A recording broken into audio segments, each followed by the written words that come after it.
be at San Diego Comic-Con with Thinking Outside the Longbox. I am here today with Lee Bermejo, the co-creator and illustrator of A Vicious Circle. Thank you for joining us today. Thanks for having me. Now, for people who haven't read this book, it's about time travel. I love time travel, but this is like a different sort of time travel than I'm used to. Can you explain for people who haven't read it and might be interested in it, what is the time travel like in this? We'll start there. Sure. The book is basically about these two assassins, and there's at some point in the distant future, there's a machine that's being developed that they refer to as the Death Machine. And basically what happens is these two characters become kind of permanently connected by this machine. And the result is that anytime they kill another human being, they travel through time involuntarily. So they don't know where they're going. It's random. And it takes to take a life to literally rip the fabric of the universe by taking a life, and that's what kind of propels them through time. And the title, A Vicious Circle, is that maybe describing some sort of paradox that occurs with it, or? Yeah, I think without saying too much, because some of that comes into play in the third book that has yet to come out, but it definitely is about this cycle of violence, this vicious circle, and the book is a kind of a meditation on that, while at the same time being like a real love letter to comic books, because each time the characters travel through time, we change art styles. So that way readers are really kind of, shook almost, and hopefully it's shocking for a reader, almost like it is for the characters. So it's been an opportunity to really kind of play around in the comic book medium. But hopefully at the same time with like a solid reason, for that to happen narratively, and definitely it comes down to the fact that if you take a life, the repercussions are so severe that time itself is affected. They're beautiful books. The art is amazing. So being the artist and co-creator, what is that process like in working with your co-creator? And can you explain that a little bit? Yeah, it's written by and co-created by Mattson Tomlin, and Mattson's a fantastic, mostly known as a screenwriter. He started to dabble in comics more, and he has this really amazing, I think I've said it a million times, I'll say it again, he has a really amazing way of taking big genre ideas and boiling them down to a very emotional and intimate kind of level, where the big picture kind of elements of the story don't take the front seat. It's the characters, and I that really appeals to me.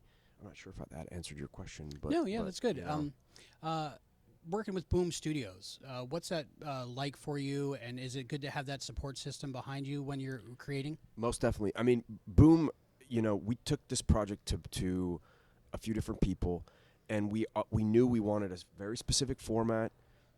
We knew it wasn't going to be a monthly book, and because I'm so slow, it's really a risk for a publisher, because they're taking a new property that isn't known, and they're taking a writer who's not really known in comics, and an artist who's takes forever to finish books.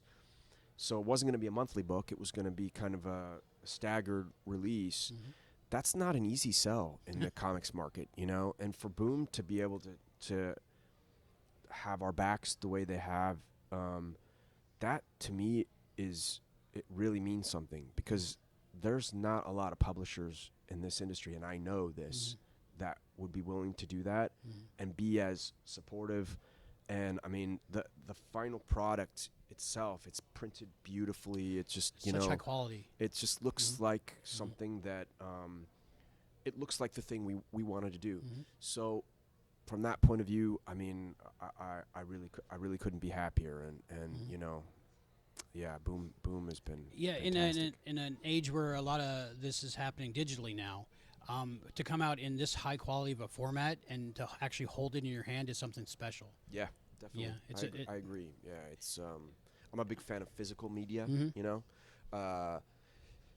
and so for me the book really is, you know, yeah, I grew up reading floppy comics and I love them, but I'll never forget the effect I had seeing Howard Chicken's Black Hawk and The Dark Knight Returns and these first kind of prestige format books that were coming out in the 80s, The Killing Joke, you know.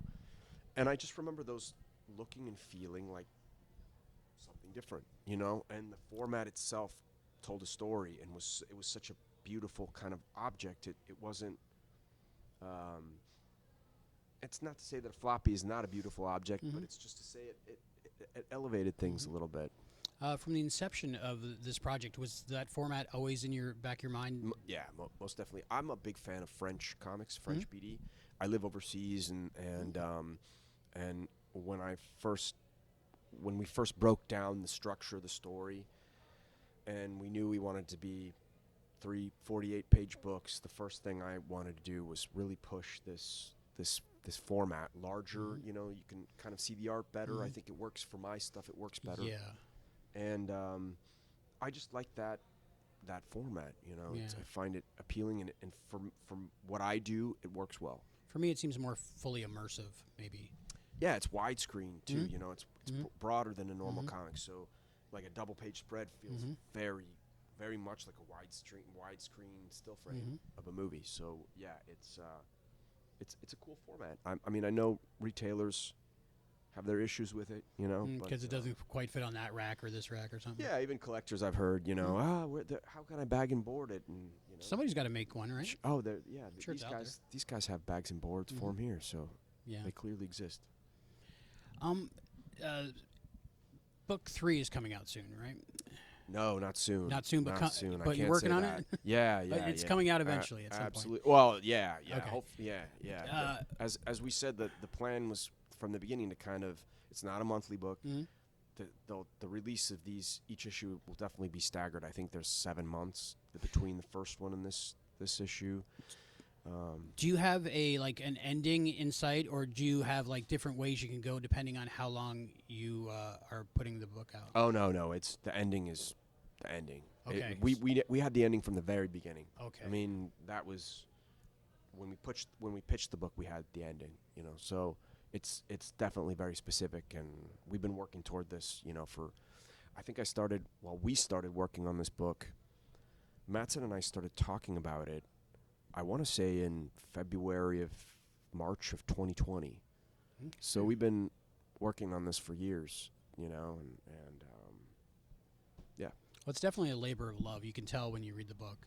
I mean, it's beautiful, and it's well written also, and it's for people that want to get it. And where can they get it? Local comic book store. I always, you know, tell people, go visit a comic book store. If you have one in your area, check it out. Definitely your local comic book store. If they have to order it online, I'm sure you can get it in the usual places. But yeah, I definitely recommend going to a comic book store. Discover other things while you're there. I agree. So much cool stuff to find. Yeah. Lee Bermejo, the co-creator and illustrator of A Vicious Circle. Thank you so much for joining us on Thinking Outside the Longbox. I'm Albie. We're at San Diego Comic-Con. Thank you. Thanks.